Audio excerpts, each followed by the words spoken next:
함께 만드는 언론 미디어 협동조합.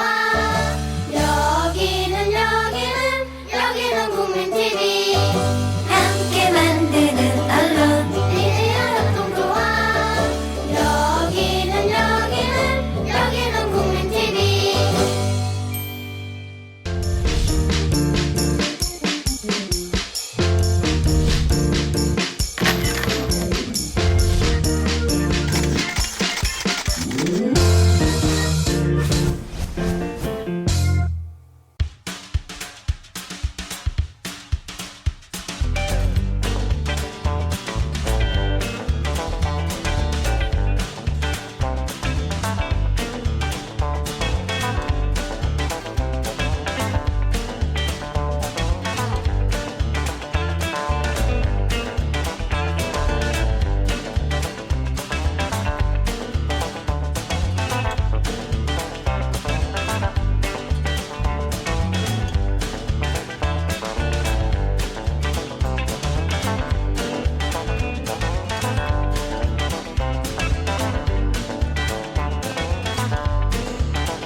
시사를 맛있게 요리해 드립니다. 김성수 최유한의 맛있는 수다 시즌 2. 예. 오늘 왜 갑자기 옷을 이렇게? 드디어 대망의 2016년이 왔지 않습니까? 예. 이거를 그냥 개량 한복이라고 생각하시면 안 되고요. 예. 어머니의 사랑이라고 생각해 예. 주시면 감사하겠습니다. 그래서 일부러 한복을 이렇게 코드로 드레스 코드로. 예. 예. 아니 우리 어머니 용돈 들었는데 어머니 다 그래. 용돈 들었는데 아들 옷으로 그냥 대신 사주신 거야. 지금 옷 사줬다고 선물 받았다고 자랑하려고 입고 나온 거구만. 아니야. 아니 자랑이잖아 지금. 그래 나는 선물 받은 건 또 없다. 참 진짜 2016년 연말이 아주 거지 같았어요. 나는 2015년. 진짜. 15년. 예. 팔 부러지고 그 자기 거기다가 자기 잘못이 위안부 할머니들의 그 피눈물을 보면서 아이고, 진짜. 한 해를 보내야 되는 이런 상황 진짜 도대체 뭐라고 이렇게 말을 해야 근데 될까요? 내가 진짜 제일 황당한 게 진짜 연말에 엊그저께 하도 비판 여론이 비등하니까 당연하지 않습니까? 그게 무슨 좀 이따 방송하겠지만 그러니까 청와대 홍보수석이 이런 얘기를 했어요. 자꾸 이러면 손 놔버린다. 여기 일에 손 놔버린다. 세상에 정부가 국민을 상대로 파업을 하겠답니다. 해라? 아예 내려가. 파업이 아니야. 그거는 뭐야? 손 논다는 건 협박이지. 배임이야. 배임. 배임이고 배임이지. 그러면 그렇지. 정확히 말하면요. 자기 직무유기입니다. 아이고. 직무유기라면 내려오라고. 누가 거기 있으라 그랬어? 진짜? 내려와 당장. 목소리 너무 진짜? 목소리 너무 크게 열부터 받으면 나중에 어떻게 하려고 천천히. 너무 화가 나가지고 대국민 담화라고 내놓은 것의 내용을 보니까 이거는 뭐 시급성 때문에 시급성 누가 시급하대? 우리 급했어? 아니요. 할머니들 급했어? 뭐 할머니들이 돌아가시기 전에 어쩔 수 없이 아니 할머니들이 지금 돌아가시기 전에 해야 된다는 거야 이 당위와 같은 거였고 그렇다고 해서 할머니들이 모든 걸 다 내주고 거기서 돈이나 쳐받고 오라고 얘기하지 않았지 않습니까? 그렇죠. 그런데 지금 97억 원 받았어요. 그런데 그게 우리 저 국문 TV의 그 MC 교당 고상만 씨, 네, 고상만 씨. 트위터가 굉장히 화제가 됐잖아요. 예. 우리가 일본 쓰나미 피해 때문에 성금으로 준 돈만 155억 원이야. 현물까지 합하면 455억 원이 집행됐다는 게 확인이 돼. 500억이 넘는 돈을 갖다 쓰나미 때문에 줬다고 일본한테. 그런데 위안부 할머니들 실제로 남아있는 분이 46명이지만 돌아가신 분까지 합하면 238명이고 실제로 400명이 넘는 사람들이 증언으로 남아있는데 이분들에게 이 60년, 70년이 넘는 그런 고통을 안기고 97억 원 받고 좋아해? 야, 좋아하면 안 되는 거죠.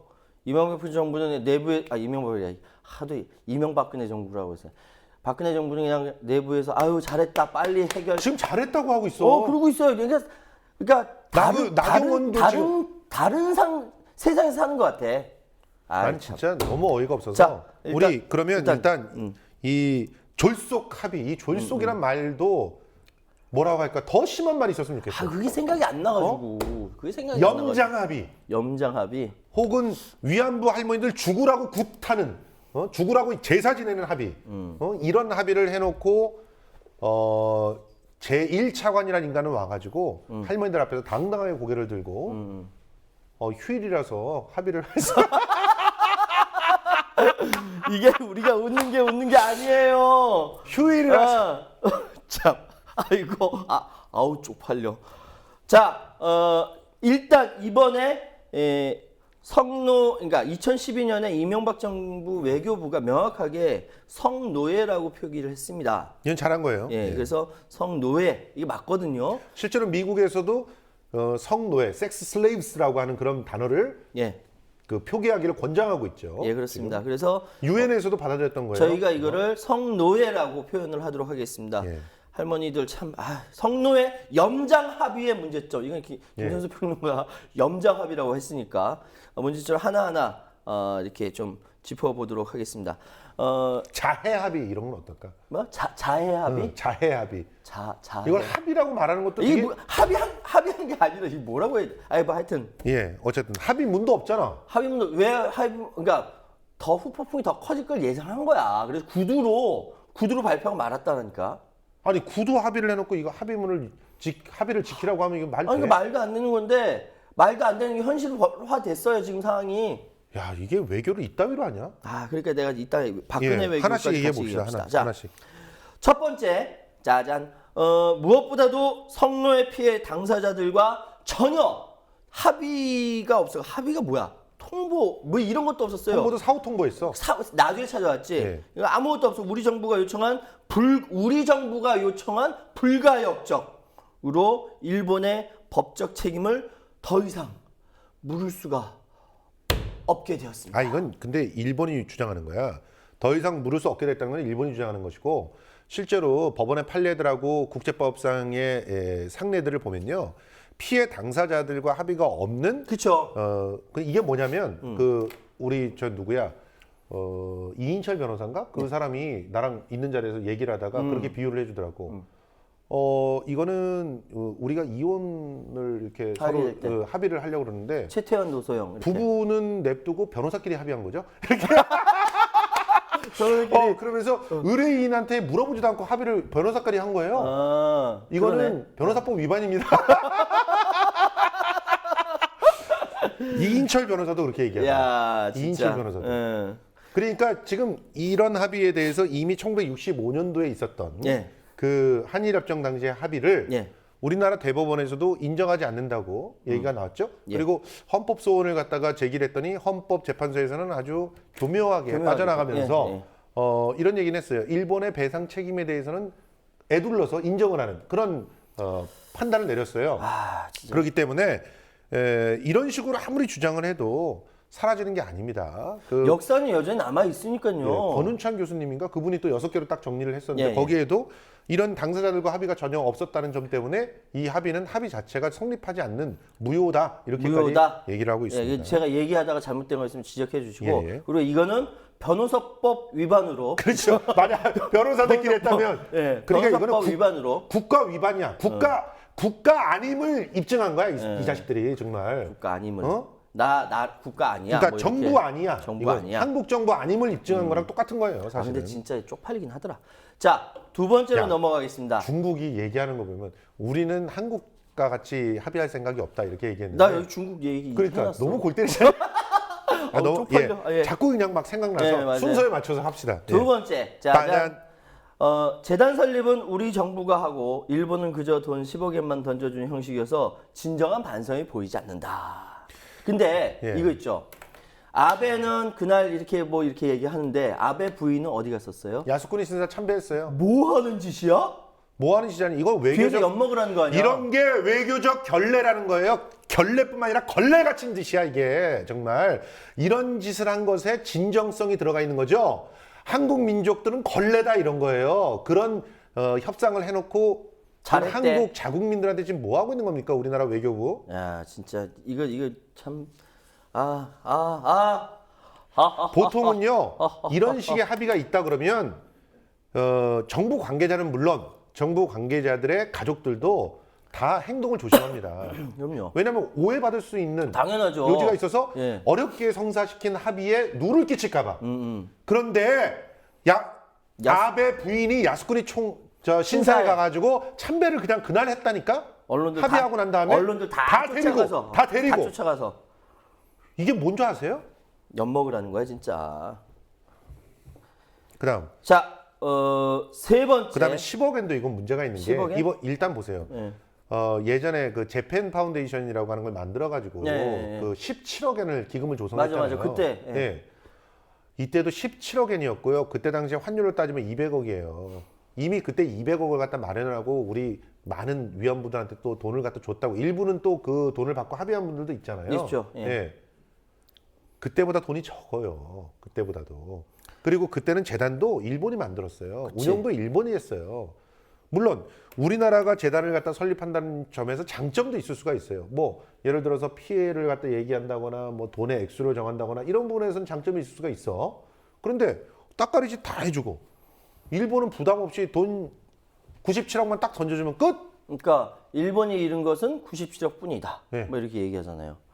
그러니까 그래서 지금 영국의 가디언지는 이번 협상의 승리자는 미국과 일본이다. 일본이다. 그것도 완벽한 승리라는 표현을 완벽한 썼더라고요. 승리. 그러니까 그 미국이 왜 들어가는지에 대해서는 이따 말씀드릴게요. 자, 세 번째. 자, 세 번째로 들어가겠습니다. 성노예 피해 소녀상을 다른 곳으로 옮기는 것을 사실상 합의해놓고 여론이 안 좋아지자 변명만 하고 있다. 잠깐 이것도 사실관계를 확인해야 되는데 예. 왜냐면은 청와대 홍보수석이 담화를 두 번째로 발표했잖아요. 예. 맨 처음엔 박근혜 대통령이 담화를 했고 그 다음에 두 번째로 발표했을 때 이 예. 내용을 유언비어라고 그랬어요. 이 내용 유언비라고 그랬어요. 유언비어네. 그러니까 적혀 있지 않으니까 니들 진짜 근데 이미 많은 신문들에서 조사를 해가지고 이렇게 얘기했다면 니들이 그러니까 그 일본이 이 대사관 앞에 있는 소녀상은 사실은 외교 공간에 대한 결례 아니냐, 이건 치워야 되는 거 아니냐라고 이렇게 얘기를 했더니 관계자들과 한번 협의해 보겠다고 얘기했다며. 했어요. 그딴 얘기를 그렇게 얘기를 해놓고 와가지고 지금 무슨 말도 안 되는. 그러면 당연히 어떻게 해석을 할 것 같아? 당연히 옮기겠다고 해석하죠. 그 지금 일본이 먼저 협상을 들어가기 전부터 어떤 걸 했냐면요. 일단 그 일본은 그러니까 다른 언론 자유에 대해서는 굉장하지만 특히 한국과 소통하는 언론사는 똘똘 뭉쳐 있어요. 하나라고 보면 돼. 그래서 어떻게 하냐면 에드벌룬을 띄우는 겁니다. 일본 언론인이. 특히나 산케이 같은 데서 산케이. 먼저. 이쪽에서 에드벌룬을 띄우고 이렇게 한다 정보 받아서 막 흘려요. 예. 이게 마치 기정사실화처럼 하고 나서 협상을 딱 들어가는 겁니다. 그렇죠. 그럼 이게 다 말려 들어가는 거거든. 아니 그렇게 좀 제발 좀 우리도 협상 좀 해봐. 이게 기술이야. 능력이 안 돼서 일단 그래. 국민들한테 먼저 얘기하면서 국민들의 반응들을 갖다 부추겨가지고 심각하게 마치 문제가 있는 것처럼 해놓은 다음에 이득을 챙기는 게 외교술 아니냐. 그거 할 줄 모른다니까. 근데 국민들은 모르게 쉬쉬해가지고 합의도 안 하고 당사자한테 물어보지도 않고 가가지고 뭐 한 거냐. 솔직히 말해봐. 뒤로 뭐 먹은 거냐. 이미 제가 알기로는 이명박 정권 때 주요 요직에 있던 한 이름을 밝힐 수 없는 그 고위공직자 한 분이 저한테 제보를 한 게 예. TPP 때문일 가능성이 있다는 거예요. 그렇죠. 예. TPP에 들어가지 못하면 우리나라 대기업 중에 일부가 막대한 손해를 입는다네요. 그렇죠. 예. 그래서 이 대기업들의 이득을 보장해 주기 위해서 위안부 할머니를 팔아넘기냐? 아니 그 대기업의 이건 의혹이야. 의혹이니까 네. 소설이라고 생각합시다. 도대체 왜 시급했습니까? 뭐가 시급했기 때문에 이런 결정을 내린 겁니까? 정확하게 해명하지 않는다면 그냥 당신들은 자격 없어요. 무능하기 이를 데 없는 거고요. 진짜. 뭐 변명하겠죠. 할머니들 많이 돌아가시고 올해도 9명 돌아가셨으니까 그게 급하다라고 이야기를 하겠죠. 근데 그게 진짜 속마음일까요? 그리고 웬만한 합의들은 다 후에 국회 추인을 받죠. 그럼요. 이게 네 번째 이게 얘기인데. 네 번째인데 네. 자 이건 뒤에 제가 이거랑 연결되는 것이 있어서 일단 간략하게 말씀드리겠습니다. 국회 동의가 없었고 국민들 의견도 전혀 반영되지 않았다는 점, 그리고 일부 새누리당 의원들도 비판하고 있는 점, 이게 합의의 문제점이기도 합니다. 여기 같이 비판하지 않는 새누리 의원은 도대체 뭐야? 나경원. 그리고 잘했다 그러잖아요. 나는 너무너무 충격적인 것 중에 하나가 이 리얼미터에서 지금 여론조사가 나왔어요. 예. 근데 60대 이상, 70대 이상 분들이 70% 이상 이 합의를 찬성한다는데 그 손가락 좀 보고 싶습니다. 그분들 진짜요? 예. 그분들 솔직히 말해서 그분들한테는 할 말이 없습니다. 정말. 그분들이 이 위안부 할머니들에 대해서도 그렇게 생각하시는 거 아니에요? 불편하게 생각하고 우리가 뭐 일본으로부터 관광객도 받아들여야 되고 수익을 막대히 얻어야 되는데 위안부 할머니들 때문에 방해가 돼가지고 우리가 그걸 못하고 있다 그렇게 생각하시는 거 아닙니까? 정말 좀 해도 너무하다는 생각밖에 안 듭니다. 그 심지어는 일부에서는 일제 붙어먹고 살았던 사람들입니까? 70대 이상 거기서 찬성하신 분들? 도대체 어떤 정신으로 이런 합의를 찬성을 하십니까? 그러니까 국민 맞습니까? 일본으로 가서 사세요. 그 일부 이번에 사건이 벌어졌을 때 어떤 참 이해 안 되는데 그 소녀상 앞 철거하라면서 시위한 사람 있죠. 예. 그 그 사람이 무슨 KBS 이사 맞아요, 그거? 맞아요? 몰라요. 나는 그건 잘 모르겠는데 KBS 이사라는 그런 얘기도 있었는데 KBS 든 아니든 이사였던 간에. 그 조모 씨는 분명히 그 찬성하더라고요 합의에 대해서. 아니 뿐만 아니라 그거 그런 사람이 어떻게 KBS 이사? 정대협 이쪽이 다 종북 좌파고 그 스스로 외춘을 했다라고 식으로 이야기를 했거든요. 이번에 피켓 들고 막 이렇게 그 사람 길 가다가 맞아 죽지 않으면 참 다행일 것 같아요. 네. 진짜예요. 네. 아니 저 딴 거 다 떠나서 이용수 할머니가 얘기를 예. 한 걸 보세요. 이용수 할머니가 잡혀갈 땐 17살이었어요. 예. 그리고 그 특히나 뭐 다른 할머니들 뭐 그 배순이 할머니인가 그 박순이 할머니인가 이분은 13살 때 잡혀갔어요. 그러니까 13살 때 몸을 판다는 것이 그 개념이 가능하기라도 하겠습니까? 13살이면 초등학교 6학년이야. 초등학교 6학년이 몸 파는 거를 갖다가 지금처럼 SNS가 발달하고 인터넷이 발달해서 그런 정보를 받아들일 수 있었던 상황이 아닌 그때 당시에 돈을 받고 몸을 판다는 거를 인식이라도 했을 것 같아요. 또 오늘 분위기 너무 무겁다. 무거울 수밖에 없는 것이 진짜. 자, 마지막으로 하나 더 정리하고 이 부분이 탄핵 사유라는 것을 또 말씀드리겠습니다.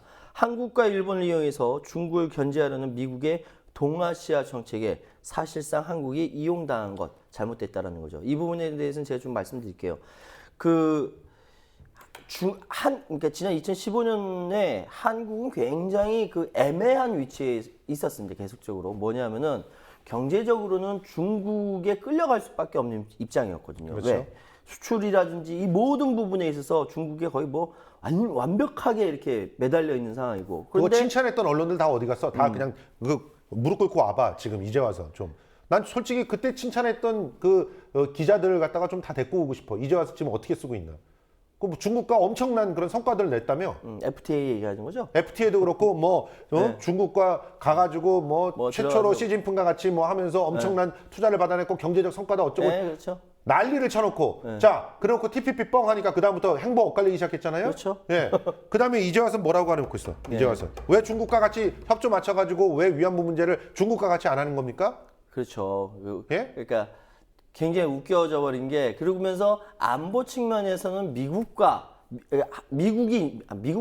미국이 일본과 한국을 앞세워서 뭐라고 내세우냐 북한의 위협이 있으니까 하지만 실제로는 중국을 중국이죠. 견제하기 위해서 예. 이렇게 한 거거든요. 그러니까 한국은 여기 중간에 끼어 있었죠. 남한이에요. 남한 북한 말고 남한 한국은 이러지도 못하고 저러지도 못하고 이러지도 못하고 그러니까 이 경제적인 측면에서 뭐 눈치 봐가면서 전승절 갔다 온 거고 그러면서 미국 가가지고 그런 거 아니에요 뭐 설레발치고 이런 애매모호한 상황이 있었어요. 그런데 미국이 이 부분은 명확한 게 뭐냐면은 일본 언론에서 박근혜 외교에 대해서 고자질 외교라고 비판을 했습니다. 즉 박근혜가 미국에 맨날 가가지고 일본 쟤네들이 이랬대요 저랬대요 고자질한다라고 일본 언론에서 때렸는데 사실은 그게 아니라는 생각이 들어요. 왜냐하면은 미국이 일본과 한국의 가장 큰 문제 위안부 문제를 해결해야 대중국 전선을 긋는데 편하거든. 그렇죠. 그러니까 미국이 한국과 일본에서 압력을 넣었다. 그렇기 때문에 이것이 이렇게 졸속으로나마 빨리 진행된 거 아니냐라는 심증이 있는 거죠. 그런데 여기서 중요한 거 있습니다. 정말 외교를 잘하는 사람들은 이때가 오히려 기회입니다. 그렇지. 이때가 기회예요. 미국은 특히나 오바마 정부고 오바마 정부는 민주당 정권이에요. 민주당 정권은 인권에 대해서 그야말로 민감한 정권입니다. 만약에 인권 침해 사례들을 눈에 덮으면서 뭔가를 처리한다. 그러면 민주당의 정체성이 흔들리기 때문에 그렇게 쉽게 하지 못해요. 그렇기 때문에 위안부 문제를 덮을 수가 없는 없어요. 거예요. 예. 절대로 덮을 수가 없어요. 그리고 중국 역시 위안부는 똑같은 피해자예요. 그렇기 때문에 중국도 역시 위안부 문제를 대충 어떻게 무마하고 경제적으로 뭔가 바꾸고 이럴 수가 절대 없는 나라예요. 자, 그러면 양쪽은 한쪽은 우리가 경제 때문에 한쪽은 안보 때문에 양쪽 눈치를 봐야 되겠지만 위안부 문제에 대해서는 누가 키를 잡을 수 있어요? 우리가 잡을 수 있는 우리가 거야. 잡고 있는 거야. 우리가 이거를 갖다 혼납한 거야. 그렇죠. 이거 하나로 일본은 무릎 꿇릴 수 있었다고. 우리 누구? 빌리 브란트 총리처럼 이렇게 아베를 이렇게 무릎 꿇릴 수 있었어요. 아베를 이번 찬스에 왜? 우린 죽어도 못 해주겠다. 위안부 할머니들 봐라. 다 지금 자해하시고 난리 났다. 이러면서 정부는 뒤에 빠지면 돼요. 그럼 뒤로 빠지면 돼. 빠지면 돼요. 소녀상 가지고 이야기하죠. 예. 왜 우리 소녀상을 쟤들이 무서워하냐면은 우리나라가 거기에 이렇게 소녀상을 딱 일본 대사관 앞에 만드니까 미국도 따라하고 네덜란드도 따라하고 호주도 따라하고 다른 나라 다 따라서 자기 그 나라 안에 있는 일본 대사관에 소녀상을 다 갖다 놓는 거야. 그러니까 불편하거든. 불편한 정도가 아니지. 네. 이건 엄청난 압박이에요. 엄청난 무기거든. 엄청난 문화적 무기를 이렇게 쓰는 거야. 그렇죠. 이게 문화적 무기예요. 예. 근데 이걸 치워? 누구 자, 좋으라고? 그러니까 이런 무기를 사용하면서 정부는 빠져 있으면 돼요. 그럼요. 아무리 압박을 하고 지랄을 해도 뭐 TPP 어쩌고 저쩌고 난리를 쳐도 우리는 왜? 그럼 AIIB 들어갈 거야. 아이 괜찮아요. 뭐 전시작전권을 그러니까 가져왔어야지. 전시작전권을. 그래서 지금 그런 상태에서 중국과 이렇게 싹 네, 더 하는 치구라 가까이 하는 척하면 하면 저쪽에 애가 그러면 안 달랐어. 미국이 일본을 갖다가 정말 아베 뺨이라도 때려가지고 가서 사저 안에 할 수밖에 없는 상황이었단 말이야. 그렇죠. 오바마 임기 안에 이걸 끝냈어야 됐다고. 그렇지. 내년에 그런데 이따위로 거지같이 외교를 해놓고 이 얘기는 제 얘기뿐만이 아니라 저한테 제보를 한 이명박 정권 내에서 요직을 차지했던 그런 한 인사의 그 주장이에요. 주장이기도 해요. 그런 사람이랑도 친하네. 예, 그런 사람하고도 이제 친구니까 어렸을 때부터 친구였으니까. 뭐, 예. 근데 그 친구는 이제 솔직히 남들이 말하는 변절을 해가지고 네, 글로 들어갔어요. 예. 누구 때문에? YS 때문에. 글로 들어가고 그 다음에 거기서 계속 하다가 나중엔 쭉 올라간 예, 거야. 이재호 의원 밑에서 이렇게 올라갔다고. 예. 그래가지고 지금은 이제 낙동강 오리알이 됐지만 그래도 그 사람도 뭐라고 얘기를 하냐면 보수 정권이에요. 보수 정권의 인사고. 진짜. 아유 답답. 이번 절호의 찬스를 놓쳤다. 그러니까 놓친 정도가 아니라 윤미향 대표의 말대로 24년간 그 할머니들이 죽으면서 피눈물 흘리면서 싸웠던 미국에 가서 사정하고 유럽에 가서 사정하고 일본에 가가지고 수모당하고 해가지고 만들어 놓은 이 잔치판을 엎어버렸다고요. 이제는 배상을 받을 수 있었다고요. 사죄를 받을 수 있었다니까. 그걸 잘했다고요? 우리 잘했다고 한 사람들 기억합시다. 나경원 이 합의를 잘했다고 하는 사람들은 네. 절대로 국회의원이든 공직이든 가지 못하게 해야 됩니다. 네 맞아요. 이 사람들은 간첩일 가능성이 높기 때문에 그렇죠. 그렇죠. 의혹이 있어요. 그래. 사실. 네 맞아요. 의혹이라고 말할 수밖에 없어요. 왜? 이게 심증이 아니라 뭐가 있다 이러면 내가 이제 명예훼손이 되잖아. 명예훼손이니까. 우리 예민하거든 그런 거. 예. 그러니까 지금 이것이 가장 핵심적인 문제인데 한국이 이용당했다라는 부분 좀 이따 더 말씀드리고. 왜 이렇게 어이없이? 아니 그러니까 간첩. 그러니까 우리는 의혹. 뭘 또 의심할 수밖에 없냐면 뭘 약점을 잡혔거나 7시간 같은 거 약점을 잡혔거나 아니면 뭔가 엄청난 돈이 뒤로 오갔다거나 스위스는 계좌에 들어가는 거지. 그러니까 몰라요. 우리 전혀 모르는데 소설 써보자면 그런 거예요. 소설이야 소설. 그냥 못된 음모론을 갖다 얘기를 하는 그래, 건데 맞아요. 그렇지 않고 어떻게 이걸 이해해야 될지 왜냐면 이해가 잘 안 돼서 제가 그래도 그래. IQ가 149예요. 이해가 안 돼. 몇이라고? 149라고. 언제? 고등학교 때 했던 게 고등학교 20년 때. 전에? 그래 맞아. 또 언제를 갖다 꼭 이거 진짜. 저기 이렇게 하고 나니까 예. 민변에서 뭐라고 하냐면은 이건 탄핵 사유다. 탄핵 사유예요. 탄핵 사유다. 예. 딱 정확하게 말씀드릴게요. 한일 간 위안부 합의, 위안부가 아니라 성노예죠. 성노예 합의가 조약이라면, 조약이요. 국가 대 국가 조약이라면 박근혜 대통령 탄핵 사유가 되고 법적 구속력이 없는 단순한 정치적 언약이라면 외교적으로 심각한 문제가 된다. 이거 어차피 물리는데 자 탄핵 조약이라면 국가적 의무가 발생합니다. 예, 의무가 발생하고 즉 국회의 동의와 법제처의 심사와 국무회의 심의와 법률 공포의 절차를 이행해야만 이것이 성립이 되는 거예요. 네. 그런데 그걸 안 하면 어떻게 되는 거라고? 그러면 이거는 대통령 탄핵 사유가 되는 겁니다. 헌법 위반. 헌법 위반. 헌법을 그냥 쓰레기처럼 취급하는 거야. 그렇죠. 심각한 헌법과 이게 말이 법률 되냐? 위반 행위거든, 진짜. 이게 말이 돼? 그러니까 이거는 탄핵감이라는 거죠. 조약 형식이라고 주장한다면 그리고 만약에 조약이 아니다. 그러면 정치적 언약이라고 한다면은 뭐 그 위헌 뭐 이것까지 가지 않더라도 외국과의 관계에 있어서의 공식적인 언사를 통해서 약속을 위배하는 거기 때문에 이거는 또 대단히 또 위험한 대단히 문제가 심각한 문제가 발생을 하는 거죠. 그런데 더 속이 터지는 건 뭐냐면은 여기서 그러니까 민변 변호사님들이 그래요. 내가 10년, 20년, 30년 계약을 많이 해봤지만 최종적이고 불가역적이라는 내용은 들어본 적이 없다. 이게 원래는요. 그 계약서나 조약이나 다 뭐라고 얘기하냐면 이 조약에 명시한 기간만큼 되게 그렇게 얘기하잖아요. 조약에 명시한 기간만큼. 그리고 별도의 합의가 있을 때까지. 이런 전제를 달죠. 그렇죠. 당연하죠. 근데 최종적이고 불가 100년 지나도 똑같아? 200년 지나도 똑같고? 이건 뭘 염두에 둔 건지 아세요? 정권 바뀌면은 다른 문제 제기할까 봐. 그래서 뭐 아베가 얘기하는 게 꼴대를 자꾸 바꾼다. 이따위 얘기를 하면서 맞아요. 뭐 얘기를 하는데 꼴대는 니네들도 먼저 바꿨잖아. 그럼요. 항상 뒤통수 쳐놓고서. 그래서 근데 이거 하면서 더 고민되고 걱정되는 부분이 뭐냐면은 이 성노예 합의가 그냥 이 합의에서 끝나는 것이 아니라 어디까지 영향을 미치냐?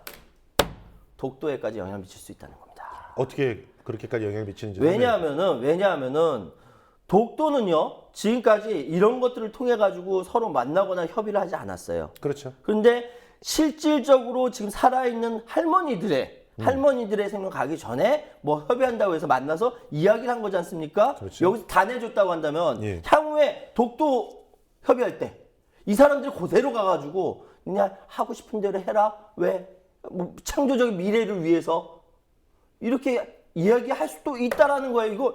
이거 누구도 책임 못 지는 거예요. 그리고 뭐라고 합니까? 대승적 차원에서 이해해달라고. 거기서 대승이는 누구야?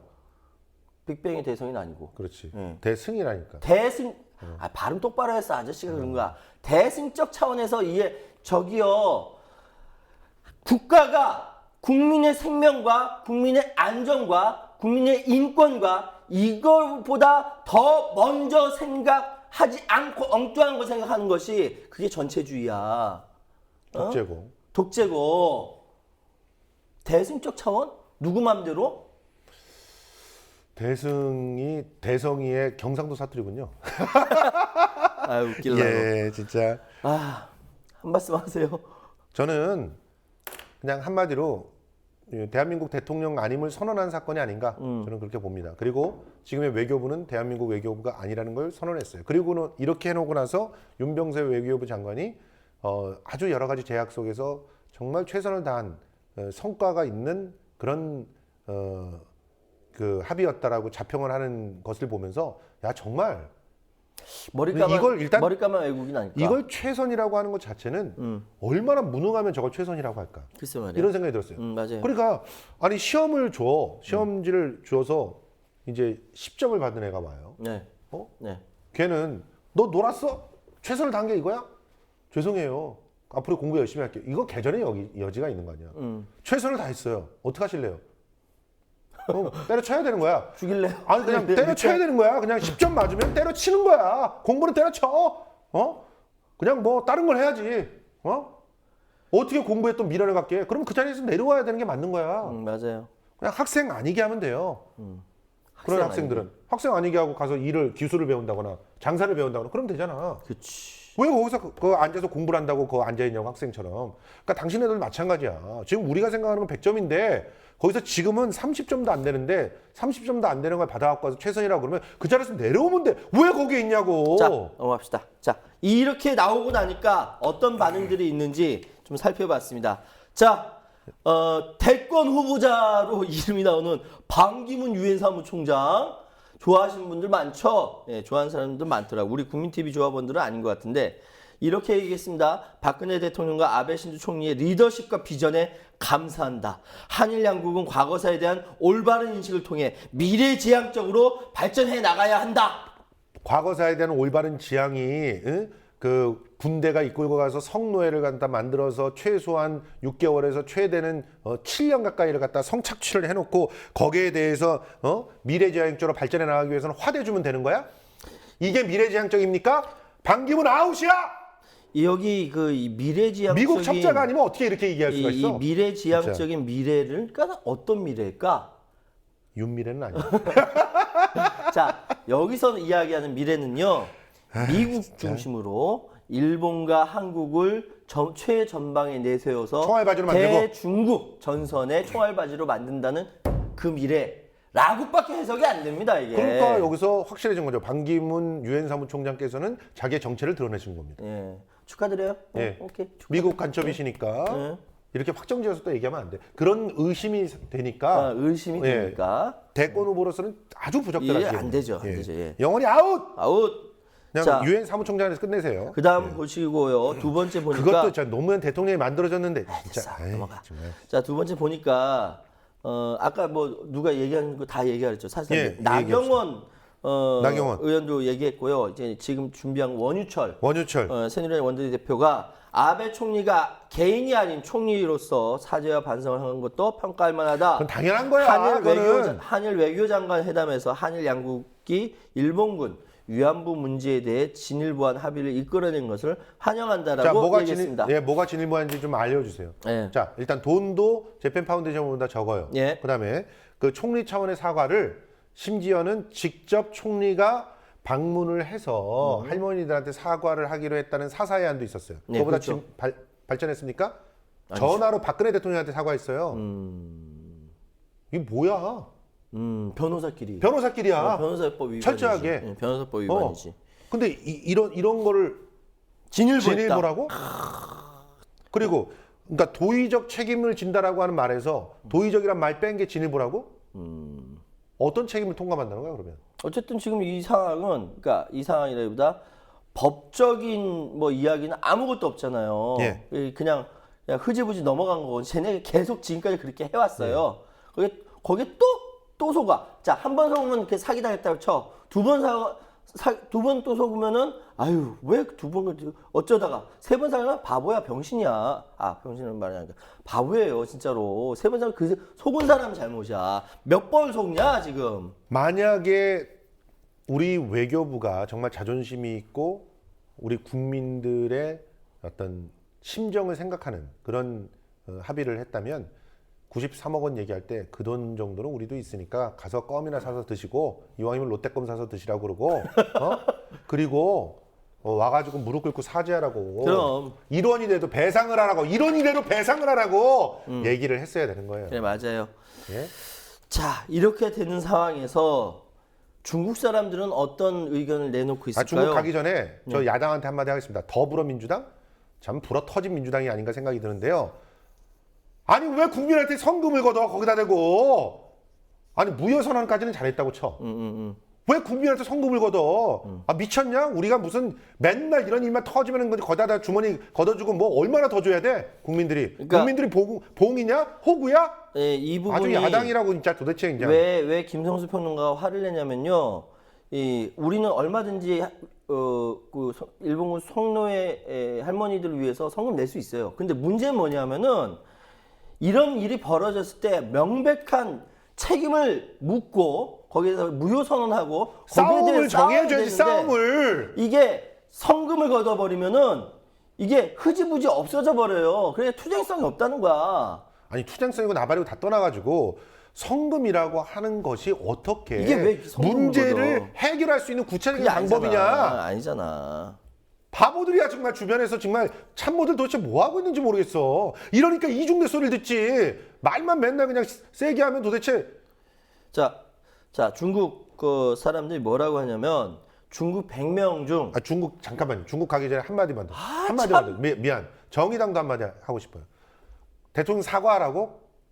나 정의당 진짜 배불렀다고 생각해요. 이게 사과할 상황입니까? 탄핵하고 무효로 돌리고 투쟁해야 될 일이야. 정의당이라면. 정말 뭔 놈의 야당들이 정말 하나같이 그냥 마음에 드는 게 하나라도 있어요 진짜. 안철수는 지금 말도 못하고 뭐 하고 있는 거야. 오히려 안철수가 말은 제일 세겠더라 그래도. 그래? 이러니까 나보고 안 빠라고 하는 모양인데 정말 야당들 정말. 예. 우리 둘이 싸울까? 예. 우리 둘이 어떻게 싸우지? 방송으로 해 싸워야지. 자, 이제 중국 얘기해도 돼요? 예. 네. 100명 중 95명이 한국과 같은 조건 위안부 합의 안 돼라고 이야기한답니다. 그러니까 한 누리꾼은 우리가 필요한 것은 돈이 아니다. 우리는 공평, 정의, 양심, 일본의 진정한 사죄를 필요로 한다라고 중국 누리꾼이 이렇게 얘기를 합니다. 좀 배웠으면 좋겠어요. 우리 중국 저 누리꾼한테 60대 이상 할아버지들 중에서 이 합의하고 찬성하신다는 분들이요. 가서 좀 배우세요. 제가 참 건방지게 이렇게 말씀드립니다만 좀 아닌 것 같습니다. 좀 그래서 여러분들 같은 분이 있어서 우리나라가 이렇게 일본의 침략을 당하고 6.25라는 그런 전쟁을 겪은 건 아닌가 하는 생각도 잠깐 해봤습니다. 나 왜 갑자기 공평, 정의, 양심 이 단어가 나오는데 눈물이 쏟아지려 그랬어. 그리고 저 미국 그 커네티컷 대학 교수, 더든 교수. 예, 더든 교수가 이걸 최종적 해결하고 주장하는 것은 불가능한 일이다. 예. 이렇게 얘기를 했죠. 아주 드라이하게 얘기했어요. 그럼요. 역사 문제는 무역 협상이나 핵무기 시스템 협상과 아주 다르다. 예, 한국을 식민지하고 지배하는데 적극적으로 관여했던 사람들이 동상이 지금 일본에 있거든요. 이걸 웃으면서 얘기하셨대요. 예. 피식 웃으면서. 그렇지. 어이가 없지. 소녀상을 없애라고? 예. 야, 그럼 일본 내에 있는 전범 동상 없애라고 하면 없앨 거냐? 우리나라가 없애라고 하면 없앨 거야? 이런 걸 없애라고 말해본 적도 없잖아, 우리나라 정부는. 난 이 중국 누리꾼이 공평과 정의와 양심을 얘기할 때 갑자기 눈물이 쏟아지고 그런데도 있어요. 박근혜 대통령이 지지율 42%입니다. 어떻게 설명을 해야 될까요, 이거를? 개념이 없는 거죠. 예. 왜냐하면은 그냥 평생 노예로 사십시오. 네. 예. 그러니까 뭐 이거 꼭 뭐 어떻게 표현해야 될지 모르겠지만 아무것도 생각이 없는 겁니다. 그러니까, 근데 그 이유가 외교를 잘한대요. 네. 외교를 잘한다. 지금까지 계속 그 외교 부분에 계속 점수를 많이 줬거든요. 이번에도 외교를 잘한다고 해서 올라갔었어요. 예, 근데 몰라요. 41%까지 떨어졌다가 42.4%까지 올라갔었다가 지금 다시 지지율 빠지고 있는 상황인데 왜 그럼 그렇게 올라가느냐? 연합뉴스 기사 같은 거 한번 읽어 드려봐. 진짜 그러니까, 정말 어쩜 정부의 돈을 받고 있는 기관 통신사라고 해도 그렇게 적는 건 아니라고 나는 생각합니다. 그래서 우리 김성수 최의원의 맛있는 수다에 자꾸 이렇게 얘기를 하면은 좀 이렇게 사람들이 제대로 알아들을까 모르겠다. 글쎄 얼마나 볼까? 많이 좀 공유 좀 해주세요. 많이 공유해주세요. 어쨌든 이 와중에 아베는 우리 속 터지는데 아베는 뭐라고 얘기했냐면 아이씨 더는 사죄하지 않을 것이며 한국이 약속을 어기면 그러니까 뭐 또다시 거론하고 뭐 이러면 국제사회의 일원으로서 끝날 것이라고 이야기를 했고요. 너를 끝내줄게. 너를. 지금 어떻게 끝낸지 한번 두고 보자. 나 끝내고 얘기 좀 해요. 예. 이번에 한국 외교장관이 TV 카메라 앞에서 불가역적이라고 말했고 미국이 그것을 평가한다는 절차를 밟았다. 미국이 평가하면 되는 거야? 미국 사장이야? 너무 와, 골 때려. 진짜 대단해. 그러니까 우리 간첩이야. 미국이 사장님, 그리고 아베는 무슨 부장님, 우리 외교부 장관은 거기 뭐 대리. 그래서 야 불가역적 했습니다. 합의 다 됐습니다. 보고했습니다. 이러면 되는 거냐? 그러니까 미국이 그것을 평가한다는 절차를 밟았다. 그러니까 아베가 이렇게 얘기한 것도 골 때리는 거지 사실. 이거를 일본인들은 또 가만히 있어요. 보고. 지금까지 한국이 움직여온 골대를 고정화시켜 간다는 것. 나 진짜. 골대는 항상 고정돼 있었습니다, 인간들아. 골대는 항상 고정돼 있었어. 법적인 배상, 책임 있는 사죄, 이 두 가지 골대는 고정돼 있었다고. 좀 더 TPP라든지 이런 것들에 대해서 좀 더 깊이 이제 한국과 중국 그리고 아니야 미국과 중국 그리고 한국의 입장을 좀만 더 설명을 설명을 해드릴게요. 해주시죠. 경제평론가답게. 자, TPP라는 건 뭐냐면 태평양을 중심으로 삥 둘러가지고 환태평양 경제협정, 그러니까 자유무역지대를 만드는 거예요. 근데 이건 맨 처음 커지지 않았었어요. 일종의 카르텔이죠. 예, 동북아시아, 아니, 그 동남아시아 쪽에 몇몇 나라가 이렇게 하다가 갑자기 커진 게 왜 커졌냐면 미국이 들어오고 일본이 들어오면서 환태평양이 돼버린 거예요. 그러면서 그렇죠. 남미까지 이렇게 쭉 돌아서 됐는데 블록 경제라고 하지 않습니까? 그렇죠. 근데 경제에 있어서 또 다른 주체인 G2라고 하죠. 그 중국이 RCEP이라고 또 그런 비슷한 블록 경제를 만들어요. 이거 두 가지가 부딪히고 있는 거죠. 그러면 진짜 머리가 좋은 그러니까 머리 좋고 외교력을 발휘할 줄 아는 나라의 국가의 수장이라고 한다면은 이 상황을 양쪽으로 역이용해야 된다는 생각이 들거든요. 양다리 외교라고 합니다. 네, 그런 것을 양다리 외교.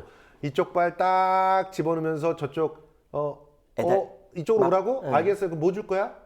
뭐 주면 그러니까 함 들어갈 때 그치, 함 그래? 저 이쪽 들은 집어 이쪽이 뭐라 그러면 이쪽에서는 이런 거 준다 그랬잖아. 그럼 성의 표시해야지. 이쪽 뭐 줄 거야? 뭐 줄 거냐고. 샤바. 그렇지. 그 정도 그럼 이쪽 딱 이러면서 그치. 국익을 최대 극대화하라고 그럼요. 당신들이 그 자리에 있는 거야. 그 사실은 우리가 힘이 그렇게 그 강대국들 중국이나 미국에 비해서 힘이 크지 않기 때문에 이것이 어떻게 가능하겠어라고 생각하는데 오히려 한국은요 북한과 맞닿아 있는 지정학적 위치 그리고 일종의 꼴문과 같은 거죠. 꼴문. 일본과 중국 그리고 미국 이 한 어쩌면 운명이 이래 한 가운데 있는 거예요. 예. 그러면은 우리가 힘이 약하다고 한다면 항상 외세의 침략을 당했지만 우리나라의 경제력이요 전 세계에서 11위야 지금. 예, 12, 11위, 13위 이 굉장히 큰 국가예요. 힘이 있다고요. 이거를 활용한다면은 양쪽에 있는 블록 경제 이거 충분히 이득을 취할 수가 있고요. 두 번째로 그러니까 딴 거 다 떠나가지고요. 우리나라가 이제부터 미국으로부터 절대 무기 안 사라는 선언을 하면 미국의 대통령이 우리나라 달려와요. 그렇지. 세계에서 제일 많이 사는 나라였으니까. 왜 그런 얘기 한 번도 못 하는 겁니까? 예? 블로핑이라도 해야지. 아니면 이런 얘기를 책임 있는 사람이 얘기하면 부담이 된다. 그러면 국민들한테 하게 하면 되는 거잖아. 당연하지.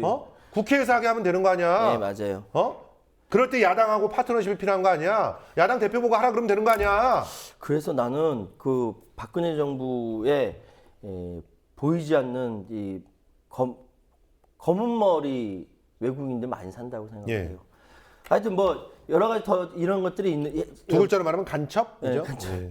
그리고 이와 비슷하게 은행이죠. AIIB 그리고 ADB 이것이 이제 미국 중심 ADB, 중국 중심 AIIB 이것이 또 부딪히는데 이것도 또 똑같이 활용할 수가 있어요. 근데 이런 것들을 못 하는 거야. 이게 능력이 없는 건지 내가 미국 사람이라고 생각해서 안 하는 건지 잘 모르겠는데 미국 사람이라고 생각해서 안 하는 거야. 예, 그런 걸 수도 있겠죠.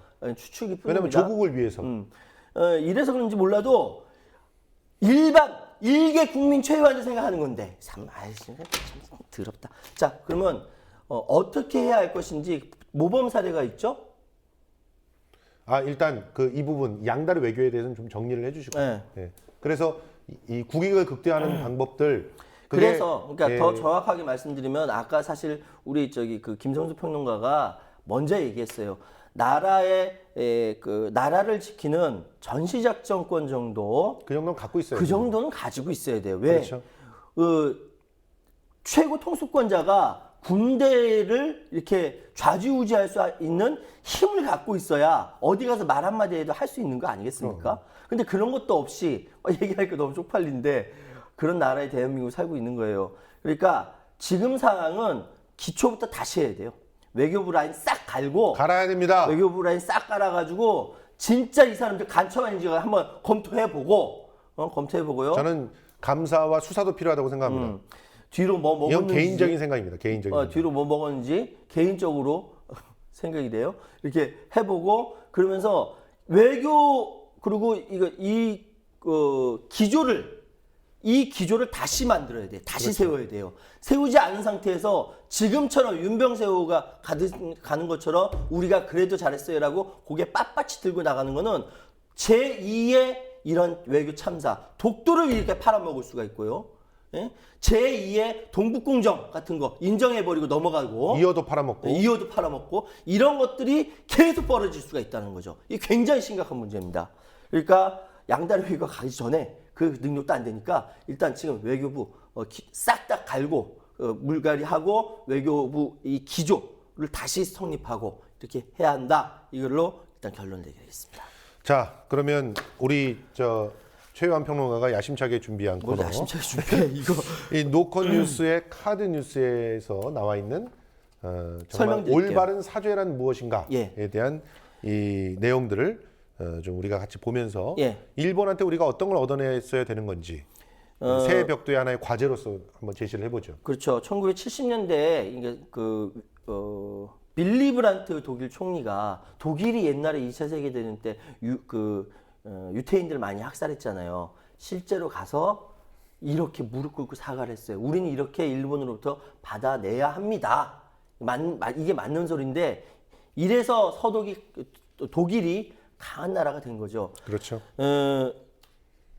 이렇게 되기를 바라면서 노컷 뉴스에서 독일 총리가 어떻게 한 것인가에 대해서 우리가 이제 소개를 해드리도록 하겠습니다. 노컷 뉴스 참 잘 만드셨어요.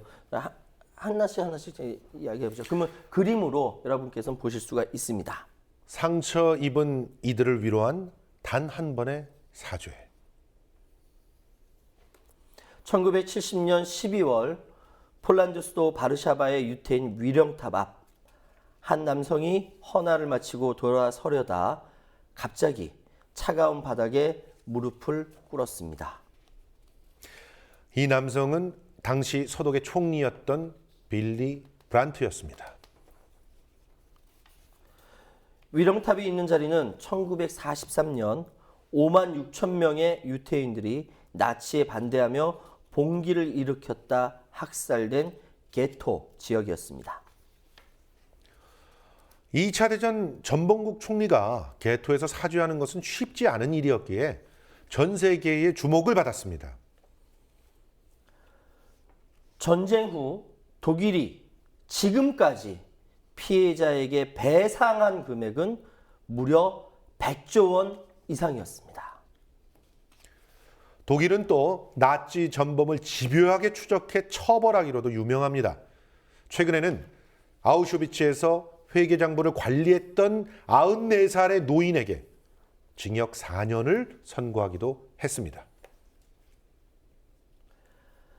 과연 천문학적인 배상과 성역 없는 처벌도 모자란 걸까요?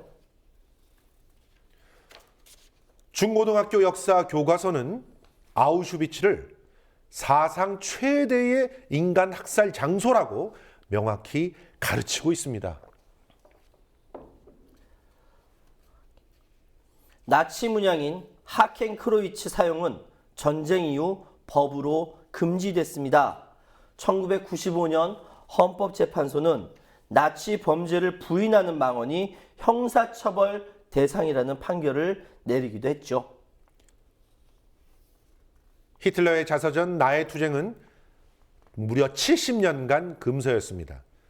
내년부터는 저작권이 소멸해 출판이 가능하지만 독일 정부는 학자들이 비판적으로 단 각주가 첨부된 전문가용 서적만 허용할 방침입니다. 독일은 이렇게 꾸준히 사과해오고 있지만 피해자들 마음속에 무엇보다도 깊이 새겨진 장면은 한 나라의 수장이 보여준 조건 없는 사죄였습니다. 서독 총리의 진심의 마음을 연 폴란드는 브란트 부조상을 세워 화답했죠. 인간이 말로써 표현할 수 없을 때 할 수 있는 행동을 했을 뿐이다. 이렇게 말한 브란트 총리. 그는 이후에 유럽의 통합을 지향하는 동방 정책을 펼쳤고 생전에 독일이 베를린 장벽을 허무는 모습까지 지켜볼 수 있었습니다. 피해자들이 기억할 사과란 이런 것 아닐까요? 예. 노컷 뉴스가 굉장히 잘 만들었어요. 네. 예. 사과는 세 가지 조건이 있어야 되죠. 그래서 CAT, CAT이라고 얘기하는데 예. 우선 컨텐츠, 컨텐츠. 사과의 내용이 분명해야 되고, 그다음에 애티튜드, 애티튜드, 예. 예. 그다음에 타이밍입니다. 타이밍. 이 세 가지를 모두 다 일본은 무시하고 있고요. 심지어 그런 일본의 행동들과 작태에 대해서 한국 정부가 나서서 방어를 해주고 있습니다. 쉴드를 쳐주고 있어요. 도대체 이게 무슨 꼴인지 모르겠습니다. 살면서 이런 꼴은 정말 다시는 보지 않을 줄 알았습니다. 1965년도의 한일협정은 제가 태어나기도 전에 있었던 그런 협정이라서 제가 그때 당시에 어떤 심정이었는지 몰랐습니다만 저희 아버님께서 그 한일협정 반대 투쟁에 시위를 또 참여를 하셨더라고요. 네. 그런데 굉장히 그런 한일협정 반대에 대해서 얘기를 했던 그런 상황들을 이제야 조금 이해를 하겠어요. 물론 그때 당시에 아주 소극적으로 참여를 했어요. 우리 아버님께서는 교사가 되고 싶었기 때문에 이제 4.19 때는 앞장서 나가서 그 깡패들한테 맞기도 하셨지만 그때는 그냥 이런 식의 한일협정은 가당치 않다라는 정도를 얘기를 했다고 하는데, 그런데 지금 오늘 이런 합의를 보니까 그때 당시는 명분이라도 있었어요. 뭐 나라 경제를 발전시켜야 됐잖아. 근데 지금은 우리가 돈이 97억 원이 없습니까? 로또 한 번 당첨돼도 40몇억 원이에요. 예? 지금 추신수 연봉이 지금 그걸 넘죠? NC 다이노스의 박민서 FA 예. 몸값하고 같아요. 예, 박병호 아니고 박민석? 네, 박민석. 박민석. 그러니까 박민석이 이번에 97억 원 받았어요? 그렇다 그러던데. 야, 방금 프로야구- 말씀하셨는데 예. 그때 65년도에 유무상 측에서 5억 달러를 받았잖아요. 예. 그 5억 달러가 가장 많이 받은 데가 지금까지 아는데 포항제철인데 포항제철 아니에요. 사실은 외환은행입니다. 26.7%인가 외환은행이 받았는데 그 외환은행이 어떻게 됐죠? 외환은행이 나중에 론스타한테 팔렸어요. 예. 론스타한테 팔려서 나중에 론스타한테 돈 주고가지고 무마했잖아요.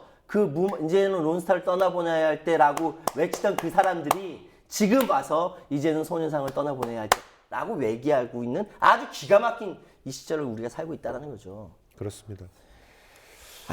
아유, 자, 아유, 일단 아유, 연초부터 신년인데, 신년에 신년인데 너무 우리 좀 이렇게 무거운 얘기를 긍정적으로 해서, 좀 말씀드리고 우리 시청자 여러분께서 좀 즐겁고 하셔야 되는데 너무 죄송합니다. 너무 그런데 지난해 말에 이게 충격을 너무 크게 받다 보니까 나라가 이 모양인데 나라가 이 모양인데요. 한 마디씩만 얘기합시다. 자, 우리 신년에 네. 우리 김성수 평론가님 뭘 제일 많이 이렇게 하고 싶으세요? 정말 신년에는 대통령이 말하는 진실한 사람들을 다 떨어뜨렸으면 좋겠습니다. 그리고 영도 얘기하네? 예, 정말 제대로 된 그 상식과 그 이성이 있는 제대로 된 인간들을 국회에 좀 보내주십시오. 그래서 우리 그런 거 한번 만들어 봅시다. 여소야대 한번 만들어서 대통령 탄핵당하는 꼴 한번 봤으면 좋겠습니다. 시도라도 하는 꼴, 진짜. 저는요.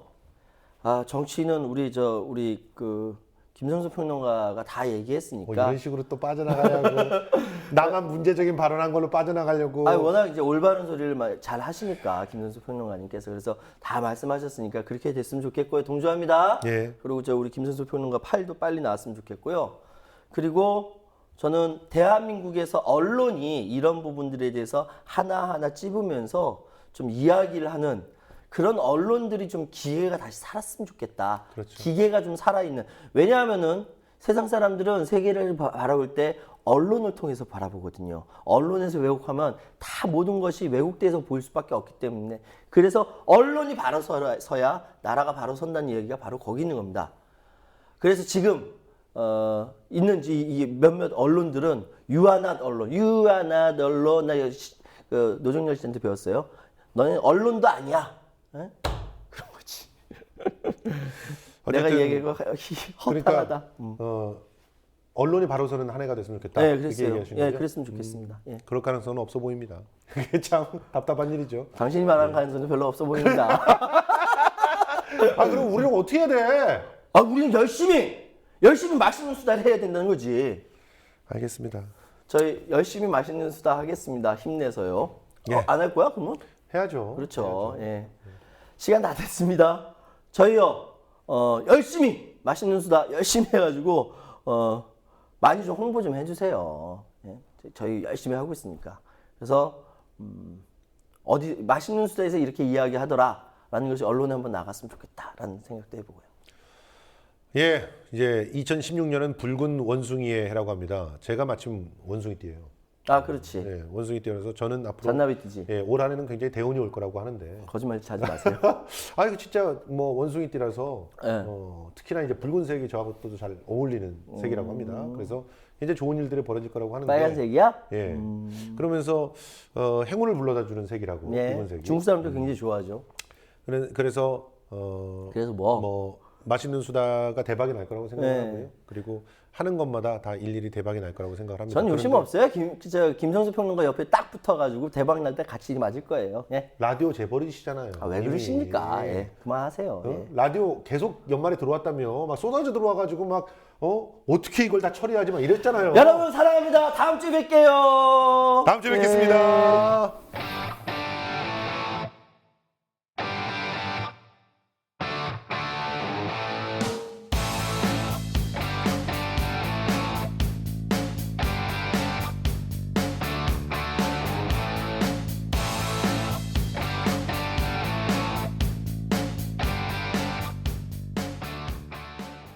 안녕하십니까.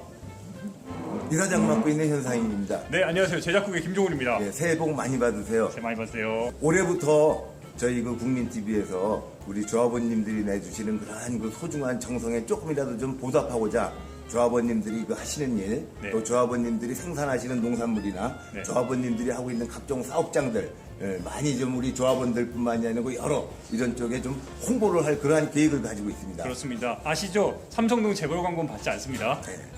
그런 것들을 좀 많이 저희들에게 이렇게 알려주시면은 저희가 여러분님께서 그 광고하시는 그러한 내용들을 우리 TV 통해서 우리 여러분들의 그 사업들을 좀 잘 될 수 있도록 이렇게 홍보할 계획을 세우고 있습니다. 예, 문의는 아래 보이시는 이메일 주소로 보내주시면은 성심성의껏 답변드리겠습니다. 네, 저희 국민TV가 우리 조합원님들의 그러한 그 정성에 조금이라도 보답하고 여러분님의 그 소중한 뜻을 더욱더 크게 결실 맺고 열매 맺을 수 있도록 저희가 올해도 혼신의 힘을 다해서 파이팅 하겠습니다. 고맙습니다. 국민TV 파이팅!